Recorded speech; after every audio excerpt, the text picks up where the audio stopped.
Well, how I got into translating Portuguese is that by accident I got a job in southern Brazil. I got my PhD in the middle of the winter and discovered all of a sudden I had no money in the bank.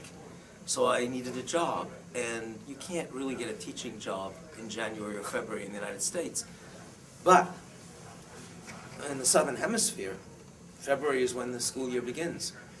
So I asked the Secretary at Columbia if there were any job offers anywhere in the world.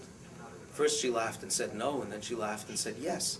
She pulled out this ad that basically said, on an island of lush green rolling hills with 36 spectacular white sand beaches, the Universidade Federal de Santa Catarina is looking for a PhD, recent PhD, in English and American literature to help us set up a graduate program.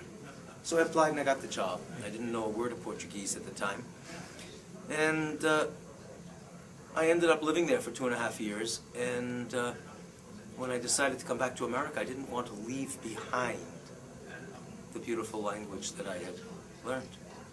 So I started translating. That's how it began. I translate because of the great joy of looking for le mot juste, looking for the best word, the right word, a right turn of phrase, looking for the rhythm or the sound that will reverberate in consonance with the original that I'm translating. For me, that's just a great pleasure, the aesthetic and intellectual endeavor. So that although I think translation should or could serve a moral purpose, for me, the immediate reward is more of a kind of aesthetic,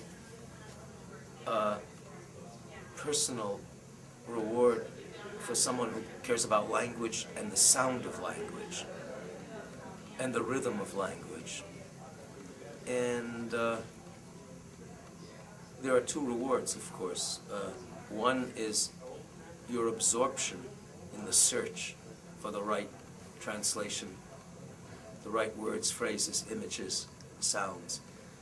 That absorption in the search is a great joy, because hours can go by when you don't look at your watch, you don't know what time it is, you don't care what time it is, and what you have done briefly is to escape the self, the ego, while you're working. And then there is also the reward of reading the finished product.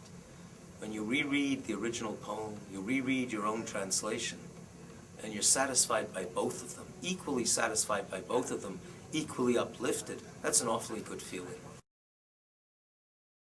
If we understood that all over the world our fellow human beings are actually our neighbors, and that they're actually like ourselves, inside, in the blood, in the heart, in their hopes and their fears, if we understood that about people all over the world, it would be a lot harder to start wars, it would be a lot harder to kill people.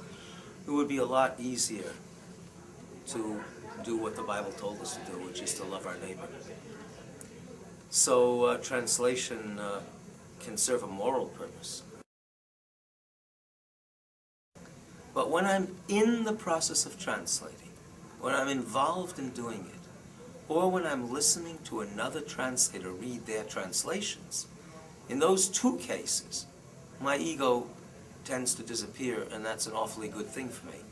So I think that there is inherently a kind of humility that accompanies translation that's very good for all of us. We're still in the good field, toiling away at a good task. We can even be proud of our capacities, but inherently, being a translator makes you a kind of a handmaiden, a kind of a steward, or a right-hand man, or I don't know what to call it. You are a follower in a way, and yet we're very happy followers. So there's something good about that. See, our greatest pleasure is when a foreign poet says, which happened to me a couple of years ago, the most difficult Portuguese poet alive read my translations, and he said,